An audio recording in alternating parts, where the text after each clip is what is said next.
Hello friends, આજે આપણે બનાવીશું લચ્છા પરાઠાની રેસીપી. આપણે પહેલાં પરાઠા અને કંઈક નવું ખાવાની ઈચ્છા થાય તો આ રીતે પરોઠા ટેસ્ટમાં બહુ સરસ બને છે અને કંઈક નવું બને છે એમાં આ રીતે લચ્છા પરાઠા. તો તેના માટે મેં અહીંયા લોટ લીધેલો છે. એમાં મેં અહીંયા ઘઉંનો 1 વાટકી લોટ લીધેલો છે અને 1 વાટકી સામે મેંદાનો લોટ લીધેલો છે. તમે અહીંયા એકલો મેંદાનો બી લઈ શકો છો અને એકલો રોટલીનો બી લઈ શકો છો.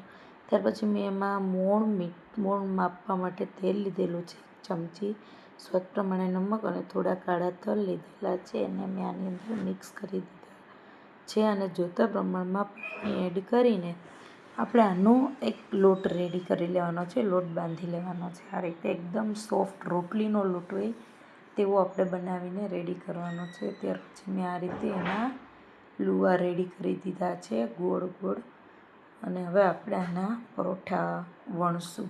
તેના માટે આ રીતે આપણે પહેલાં એક રોટલી રેડી કરી લેવાની છે મોટી બધી, વેલણની મદદથી તમે જોઈ શકો છો. અને આ રોટલી રેડી થઈ જાય આ રીતે એટલે એક પિઝા કટરની મદદથી આપણે આને નાની નાની આની ઉપર આપણે પહેલાં ઓઇલ લગાડી દેવાનું છે.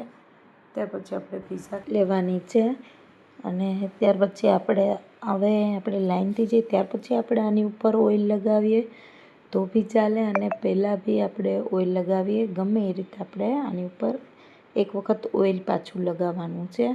અને આ રીતે આપણે ઓઇલ લગાવીને આપણે પછી બધી આ લાઈનોને આ રીતે આપણે ભેગી કરીને પછી આપણે એને હળવા હાથે જ આપણે આ કરવાનું છે અને સરસ ભેગી કરીને આપણે આનું એક રાઉન્ડ બનાવી લેવાનું છે. આ રીતે ગોળ બનાવી લેવાનું છે અને હળવા હાથે આ ભેગું કરીને આપણે આને વણી લેવાનું છે સરસ રીતે વેલણની મદદથી. તમે જોઈ શકો છો એ રીતે આપણે હળવા હાથે આ લચ્છા પરાઠાને વણીને આપણે આમાં તમે જોઈ શકો છો એ રીતે રેડી કરી લેવાના છે.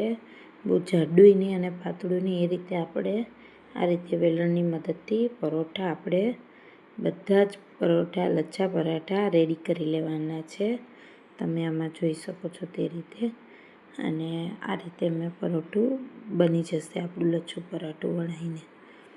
અને આ રીતે વણાઈ જાય ત્યાર પછી મેં અહીંયા એક ફ્રાય પેન લીધી છે, તેને ગરમ કરવા રાખી દીધી છે અને થોડી ગરમ થઈ જાય એટલે આપણે આમાં લચ્છા પરાઠાને હવે શેકી લઈશું. તો પહેલાં આપણે એને બેઉ બાજુ થોડા એમનેમ શેકી લેવાના છે. થોડું કૂક થાય એટલે આ રીતે આપણે ફેરવી લેવાનું છે અને તેની ઉપર આપણે ઘી મેં લગાવી દીધું છે. અને તમે ઘી વાપરો તો ઠીક છે, પણ તમે આને ઓઇલમાં બી શેકી શકો છો પરોઠાને. મેં અહીંયા ઘી લીધેલું છે અને આ રીતે પાછળથી થોડું શેકાઈ જાય એટલે આપણે આને ઘી નાખેલી બાજુ આપણે સરસ ગોલ્ડન બ્રાઉન થાય તે રીતે શેકી લેવાનું છે મીડિયમ ગેસ ઉપર.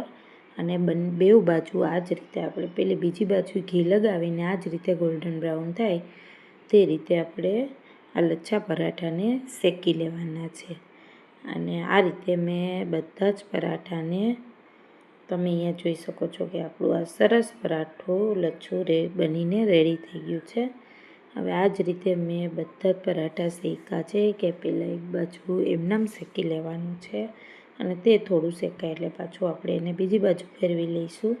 અને બેઉ બાજુ થોડું એમનેમ શેકાઈ જાય એટલે બેઉ બાજુ આપણે થોડું ઘી લગાવીને અને ગોલ્ડન બ્રાઉન થાય ત્યાં સુધી આપણે આ રીતે શેકી લેવાના છે.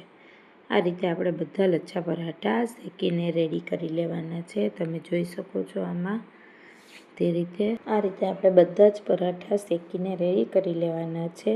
અને આ પંજાબી સબ્જી જોડે આ પરાઠા બહુ જ ટેસ્ટી લાગે છે. ફ્રેન્ડ્સ, જરૂરથી ટ્રાય કરજો. તમે મારી આ રીતે જ પરોઠા બનાવશો લચ્છા પરાઠા તો તમારા 100% આવા જ સરસ લચ્છા પરાઠા બનીને રેડી થશે, અંદરથી સોફ્ટ અને બહારથી થોડા ક્રિસ્પી. એ રીતે આપણા આ લચ્છા પરાઠા બનીને રેડી થાય છે. કંઈક અલગ બનાવવાનું જરૂરથી ટ્રાય કરજો.